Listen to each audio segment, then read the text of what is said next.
Chayolgi Rashi Phal July ki date 14 dagina July ki date 20 phawbagi oiba Haptagi Rashi Phal Ahanba Rashi asidi Mes Rashi Chayol asigi manungda Panduna leiramba wathok lanthok sing Yanaba purakpa ngamgani Senthum tanbagi lambida mai pakani Ishada leiramba ana ayeksu phagatgani Ishana tauriba thabaktugi mahai kharadang oirabasu phangba ngamgani Pukning wakhal nungaigani anauba thabak thoram haubibi yai Thajadana sel phangani mahi masing tambada hena chawkhatkani anauba malchang lepsilu haibasu lei Mathangi Rashi asina Brisha Rashi Chayol asi yengnaba masing hanthagani laibak mapa chungani Ishana tauge khanba thak adu yogani imung manung shanti leigani anauba marup mapang thengnagani Ishagi mingsat hengatgani masin mawa satpa lengaki angam atausing tinagani Ishagi sinphamgi thak hena wangkhatgani mina dombu hena pamnaba haibadu oiba ngamgani competitive exam da mai pakani adubu ikaiba nangbagi phal amasu piri Mathangi Rashi asina Mithun Rashi Chayol asidi mapung oina masagi karbar tauba khorirol gi lamda leibising amadi mahiroi singi Chayolni ariba thijinba kangbusu kanaba phangani masina tabasingdi hanadagi thoidokna hengatpa ngamloi Sanaroi singsu sanabada section biu mai isingdagi yariba makhai section biu Nahakna aphaba thabak tawrabasu natraga mai paklabasu adombu yengsinba migi masing khara yami Mathangi Rashi asina Karkat Rashi Chayol asi adonga lengaka leinaba mari hena phagatkani maram masina lengaki thabakna singbagi matangda wanombada kanaba phangu phal phangu haiba lei aru ahengi polam phangani competition da mangjin thagani Ishagi laibakki ngaklau phangani adubu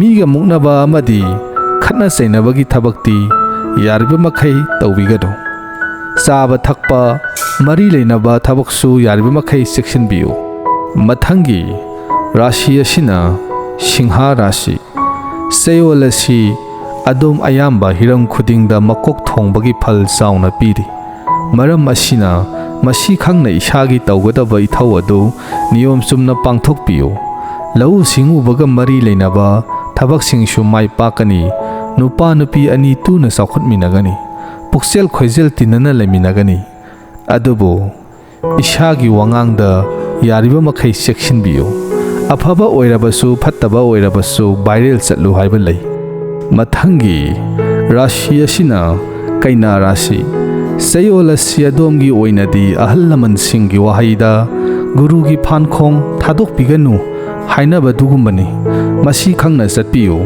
kanaba khudong saba soidana phangani natrabadi adom awaba khudong thiba mayongnagani yarbi makhai adombu takpiba lamjingba singa lapthokna biganu masina Chayol si adomgi laiwani laiwa singakna chaliba makhai adom aphaba phal oigani Mathangi Rashi asina Tula Rashi Chayol asi adom thabak ama tawbada ishagi pairak loksing sungoi oina sijinabiu natrabadi tawruba khuding maithiba amadi sopa ikaiba nangbagi phal chauna pi masi khangna ishagi thabak thoram pangbiu Ishaga loina tinariba mi singdugi mawong matau amadi mitlai narai kupna yenglaga wangang biu ithak thongba amadi marup mapang singi yaka yengna thabak tawbiu Mathangi Rashi asina Brishak Rashi Chayol asidi maru oina lau singuga mari leinaba thabak tawbasingna hena kanagani makhal makha kayagi anauba karbar anauba thabak haubasu yai Budi lausing thokani Sinda lai tongbagum haidorakpa wahai khuding chumgani sel thungi awa baka hena leiroi imung manung nungsi sanana punna laiminagani karbar tawu singsu marakta punna tawminaba karbana hena kanagani Mathangi Rashi asina Danu Chayol asi suru nomli bakai kanaba phangadaba chayolni. Adubu langphai satuna shel tanbagi thabakti ikan kanaroi. Sarkargi natraga lanai thabak tawbasingsu mathak thongbasinga I pau phaunadabagi bab tanadaba thokpagi phal lei section biu. Senthok lambidi yami pukning mara tapkani lau ingkhol amadi electronic ki pot sei leisinba ngamgani. Adubu phamna singba tawbagi kanaroi. Mathangi rashi asina Makar Rashi. Chayol asi adongi oinadi khajiktang nom laga hena phangu haiba chayol dugumbani. Lamtu zatpa kanai mapal leibaka samnaba karba tawbada kanagani. Pukning maka langani chaba thakpa hawgani achau asang singa leinaba mari phagani. Nupi angang singa su motinana nusi sanana leiminagani. Anauba lanthom tansinba ngamgani. Ishagi ithak thongba singdagi kanaba phangani. Sarkargi thabakti tanbiganu. Mathangi rashi asina Kumbha Rashi. Chayol asi adongi di ishagi honajamangi mahai phango haiba chayolni. Tauruba khudingmak mai pakani senthok lambi hengkatkani. Pukning wakhal animak nungaigani sel tungani. Punsigi anauba sa ama lakani. Mahirosingsu masagi career khanbada mapa chungani. Karbar tawbasingi marakta mahi manai karbar tawbasingna hena sendong phangani. Thajaba yaba marup mapang thengnagani. Mathangi aroiba rashi asina Min Rashi.